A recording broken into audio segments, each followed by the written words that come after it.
Logan City School District Annual Employee Orientation. Education Support Professionals. Our mission is to ensure all students leave our schools ready to create a positive future for themselves and their community. Welcome. The Logan City School District Board of Education and District Administration welcome you to a new school year. We believe that our ability to address student learning is greatly increased when teams of employees work together to systematically identify and address students' needs. For this reason, we believe in the power of professional teams, and we believe that team effort always matters. With this in mind, we want to take this opportunity to thank you for the dedicated service you provide to our students and patrons as part of Team Logan. Critical Policy Review. In support of the team effort required to achieve the mission of the Logan City School District, the following presentations outline key expectations, policies, and procedures that will facilitate your success as an educator. After viewing both presentations, please verify completion by responding to the survey you will receive by email. Questions regarding the information reviewed in this presentation should be discussed with your principal. Communication and Public Relations, Director, Shanna Longhurst. Public Relations. Employees promote positive relationships and effective interactions with members of the school community while maintaining professional boundaries. When employees wish to publicize the activities and accomplishments of students and faculty in the community, they contact the district's Director of Communications and Public Relations to arrange such publicity. Occasionally, members of the media contact district employees for information about our students and schools. In such circumstances, employees refer all media requests to their principal. The building principal will then work with Shanna Longhurst to coordinate communication between media personnel and school employees or students. Do not allow media personnel access to students without authorization from the school administration and parents or guardians. Parent Square Communication Platform. Parent Square is the district-approved platform for parent and student communication. In order to ensure consistency and accessibility, employees are to use the Parent Square platform for any written communication with parents and students. Employees should not send text messages, individual or group, through personal cell numbers or other platforms, including social media. Communication with students through Parent Square should be related to class or school requirements and information only. Communication of concerns. As we communicate effectively with others, we improve our ability to work as a team, which leads to greater success for more students. We recognize that in the case of normal district operations, concerns between employees may arise. In such cases, employees should first address concerns at the lowest possible level and adhere to the following means for appropriately communicating and resolving concerns. Utilize direct communication between the individuals involved. Communicate with school-level administration. Confer with the School Advisory Council, SAC. Utilize the Logan Educators Support Professionals Association, ESPA, to address concerns. Submit topics for discussion during monthly ESPA leadership meetings with district administration and include association representation in conversations with administration when appropriate. The use of other means to communicate concerns, including school and district-wide announce lists, is not acceptable. Human Resources, Director, Mark Taylor.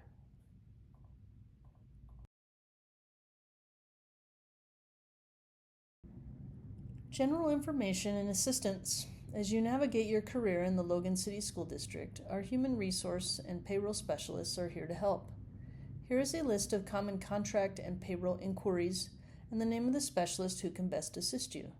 Nicole Humphreys, Human Resource Specialist, can assist you with submitting a name change, submitting a change of address, medical leave questions including maternity and FMLA, continuing education advancement application, and salary enhancement application.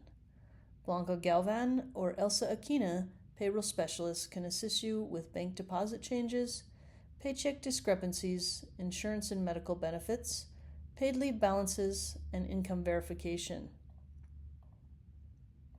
Employees as role models. District employees are aware that public trust depends on a level of professional responsibility and conduct that may be higher than what is required by law. This trust entails holding oneself and one's colleagues to consistently high ethical standards.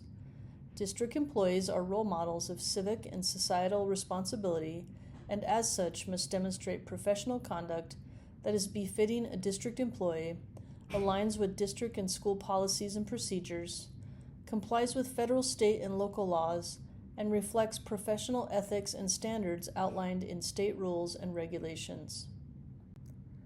Professional ethics and standards.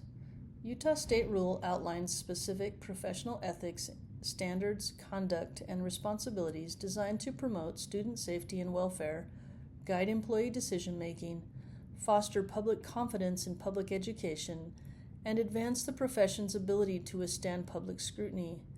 Employees are responsible for all conduct included therein, including employees maintain a positive and safe learning environment for students. Employees express personal opinions professionally and responsibly in the community served by the district. Employees communicate and/or resolve a concern, problem, or grievance with a student, colleague, school community member, or parent professionally with civility and in accordance with district policy. And employees comply with directives from supervisors. Other components of Utah State Rule can be reviewed online. Employees shall recognize and maintain appropriate personal boundaries in teaching, supervising, and interacting with students. Employees shall avoid boundary violations that could reasonably be considered grooming or lead to an appearance of impropriety.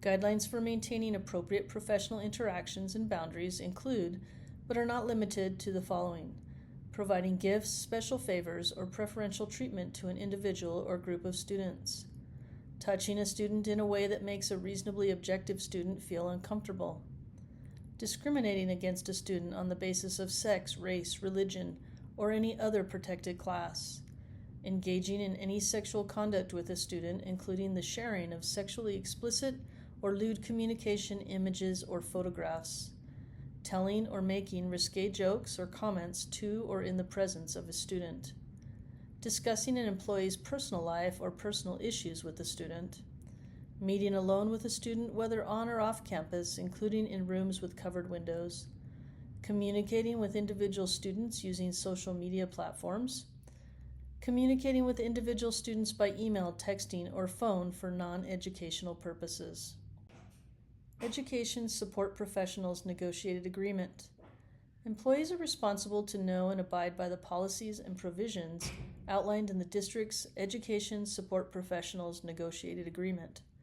This agreement addresses such things as wage or salary provisions, provisional and career employee status, attendance at meetings, resignation and retirement, requirements and timelines, paid leave provisions including FMLA and maternity, and insurance benefits. The Education Support Professional Negotiated Agreement is located on the district website, and here with this link. Discrimination and illegal harassment. The district is committed to providing an environment free from discrimination and illegal harassment. Accordingly, employees take prompt and appropriate action to prevent discriminatory conduct or harassment toward a student or district employee that may result in a hostile, intimidating, abusive, offensive, or oppressive learning or work environment. An employee who believes he or she has been the victim of discrimination or illegal harassment by a student or an employee of the district, or any third person with knowledge or belief of conduct which may constitute illegal harassment, should immediately submit a report of the alleged actions to the district's Title IX Coordinator for Employees, Mark Taylor.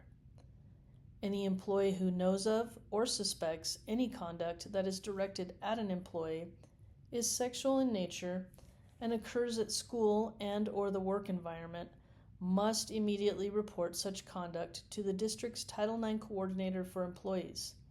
The reporting party or complainant is encouraged to use the district's discrimination and harassment report form. The district's policies related to discrimination, harassment, and Title IX for employees can be located on the district's webpage. Drug-free workplace. Substance abuse can impair job performance and threaten the safety of employees, students, and others. Employees may not use or be under the influence of alcohol, tobacco, electronic cigarettes, or illegal substances during work hours, while on school property or at school events when acting as a district employee. The unlawful manufacture, distribution, dispensing, possession, or use of a controlled substance is a violation of district policy and state law and is prohibited in the workplace. Attendance and leave provisions. Annually, leave-eligible ESP employees, those who work more than 28.75 hours per week, receive 12 days of paid sick leave. Leave-eligible ESP employees working less than 225 days receive 5 annual days of paid vacation. Leave-eligible ESP employees working more than 225 days receive 15 days of paid vacation. Requests for extended medical absence are governed by the Family and Medical Leave Act, FMLA, and must be submitted to the Department of Human Resources using the approved form. Utilization of leave is outlined in Article 7 of the Education Support Professionals Negotiated Agreement. Please see the ESP Negotiated Agreement for additional attendance and leave provisions. Resignation.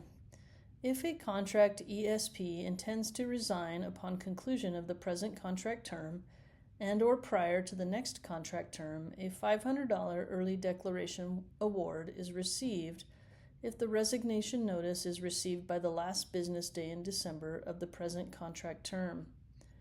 If an ESP intends to resign, the ESP shall provide 10 working days prior written notice or shall be assessed a breach of contract penalty of $250.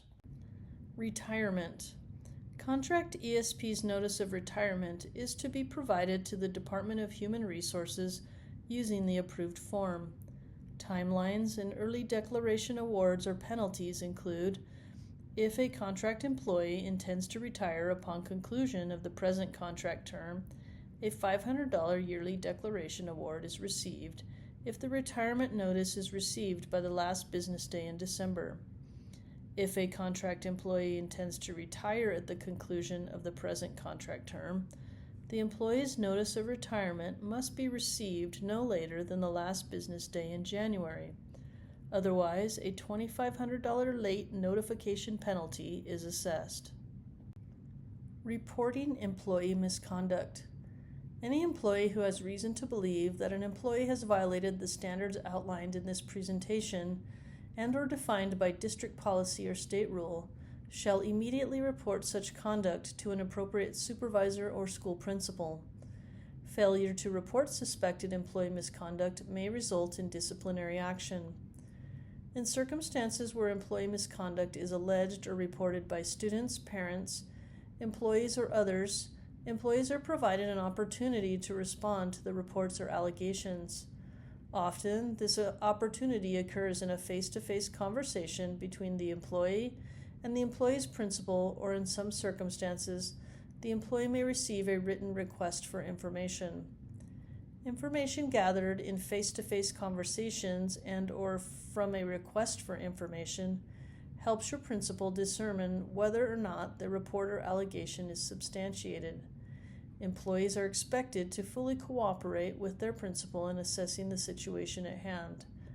Once information has been gathered from all relevant parties and carefully reviewed by the principal, the employee is notified of the principal's findings, either in person or in a written summary. Corrective discipline. Corrective discipline involves a structured approach to correcting inappropriate and unprofessional behavior and responding to employee misconduct. Typically, corrective discipline provides a system of corrective actions that increase in consequence with each infraction, i.e., verbal reminder, written reminder or reprimand, final warning, including possible suspension with or without pay, and termination. Addressing employee misconduct through corrective discipline allows principals and employees to resolve concerns before bigger issues arise. Additional benefits include maintaining a focus on establishing clear expectations and directives, providing early helpful notice which provides the employee an opportunity to correct his or her behavior and avoid further escalation in discipline, providing an incentive to self-correct, and establishing personal accountability. Reporting arrests and convictions. Arrests. An arrest includes any detention that involves fingerprinting at the initial interaction with police or at a later time. Employees must notify their principal if arrested for any of the following: an alleged sex offense, an alleged drug-related offense, an alleged alcohol-related offense, or an alleged offense against a person, domestic violence, assault, violation of protective orders, abuse or neglect of a child, etc. Arrests must be reported within 48 hours. Convictions. Employees must report to their principal the following: any conviction regardless of the offense, pleas in abeyance, and diversion agreements. Convictions must be reported within 48 hours.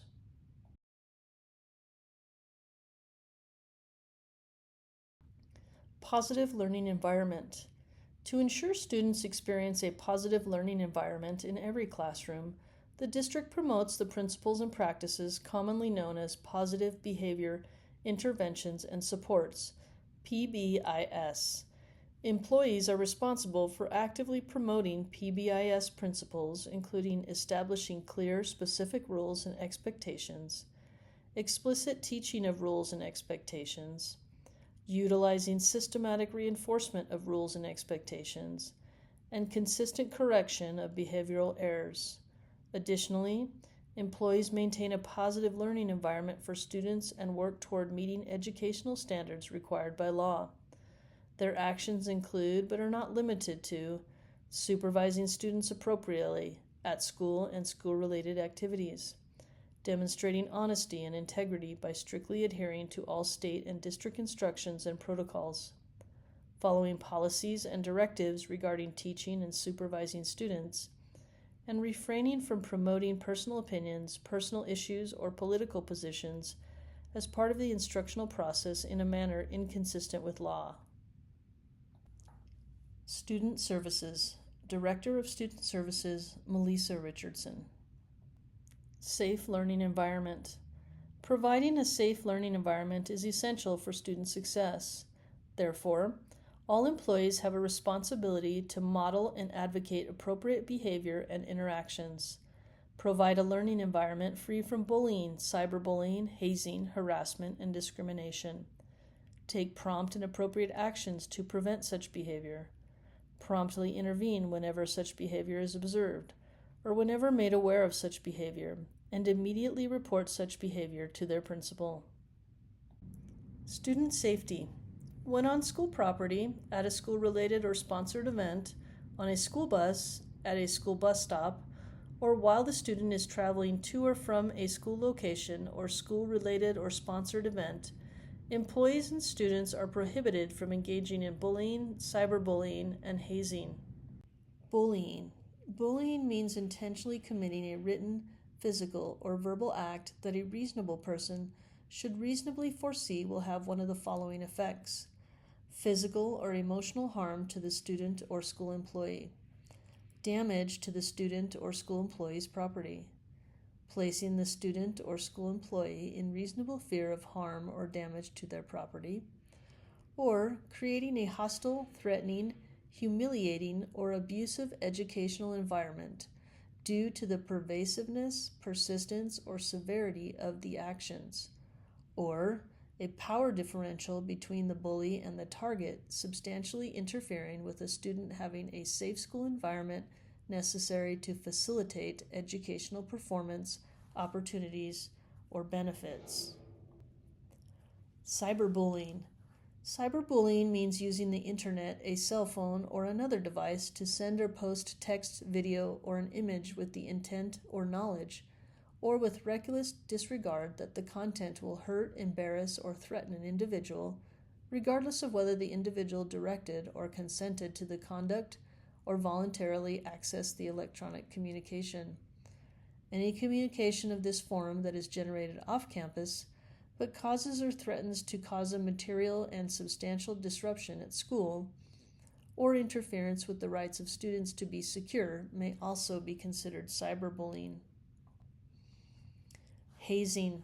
Hazing means behavior that is committed for the purpose of initiation into, affiliation with, or as a condition for membership in any school or school-sponsored team, organization, program, club, or event, including actions that endanger the mental or physical health or safety of a school employee or student, involve any brutality of a physical nature, involve consumption of any food, alcoholic product, drug, or other substance, or other physical activity that endangers the mental or physical health and safety of a school employee or student, or involve any activity that would subject a student or employee to extreme mental stress, embarrassment, shame, or humiliation.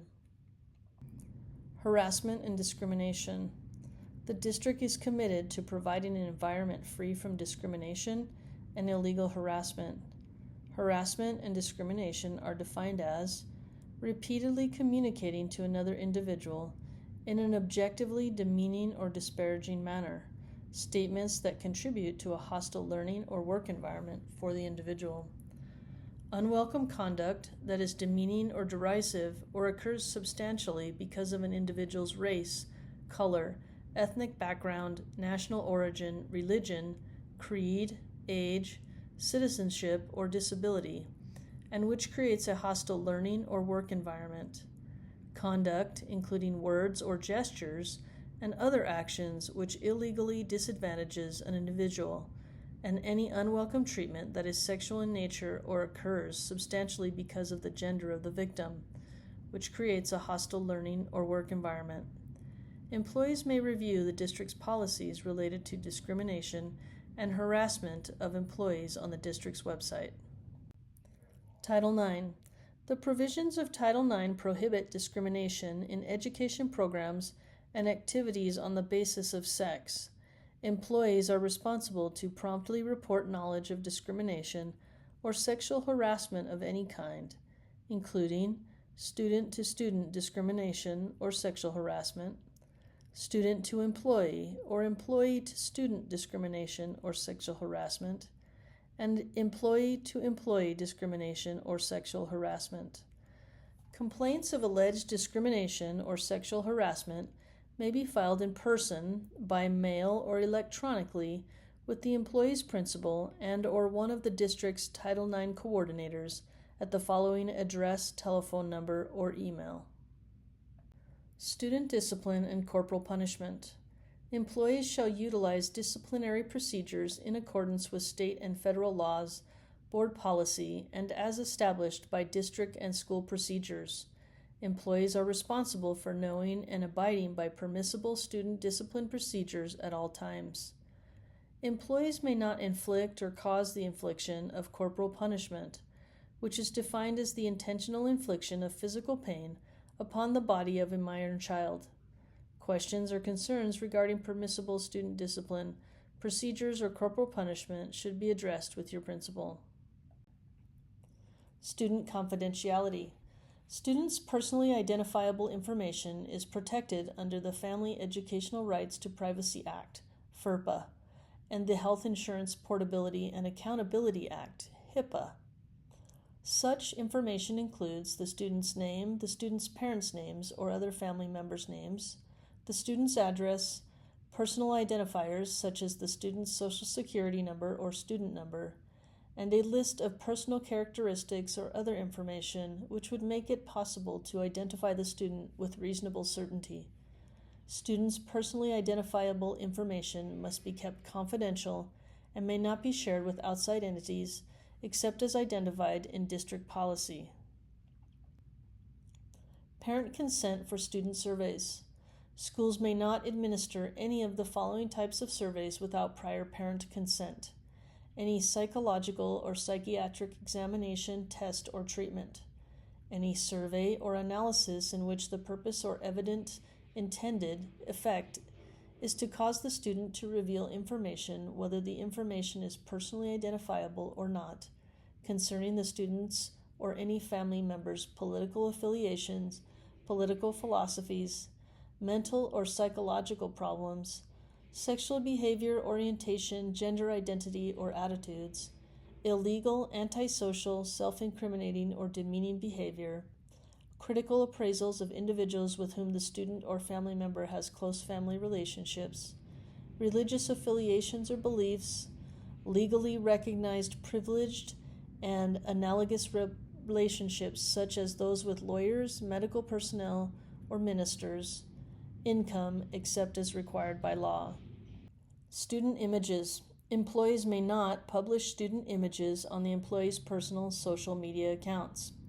Additionally, images of students may not be distributed or published unless authorized by the student's parent or guardian and as indicated on the student media release form. This includes using student images for school publicity materials, including on social media, and sharing student images with outside media outlets. When needed, employees may obtain the student media release form from their principal. Student mental emotional well-being. Employees may find themselves in an occasional situation where a student's mental or emotional well-being are at risk. If an employee believes a student is at risk of attempting suicide, physical self-harm, or harming others, the employee is required to report this to the school principal. Student mental emotional well-being. If an employee believes a situation exists which presents a serious threat to the well-being of a student, the employee shall notify the principal without delay. The process for notifying the parent or guardian in cases where a student's well-being is in danger shall include the following. The principal or designee and a witness shall attempt to make personal contact with the student's parent or guardian. If personal contact is not possible, the parent or guardian may be contacted by phone, and the contact must be documented on a verification of parent or guardian contact regarding threat or incident form, available from the building principal. Child abuse reporting. It is not the responsibility of the employee to prove that a student has been abused or neglected, or to determine whether the student is in need of protection. However, any employee who knows or reasonably believes that a student has been neglected or physically or sexually abused shall immediately notify the nearest peace officer, law enforcement agency, or office of the State Division of Family Services. Employees must also notify their principal of any suspected abuse. Any employee, person, official, or institution required to report a case of suspected child abuse, child sexual abuse, or neglect who fails to report as described above may be charged with a Class B misdemeanor. Translation services. To assist with employee and parent communication, the district provides oral language assistance services to parents and guardians with limited English proficiency. Oral language assistance services are coordinated through the school's parent liaison or principal.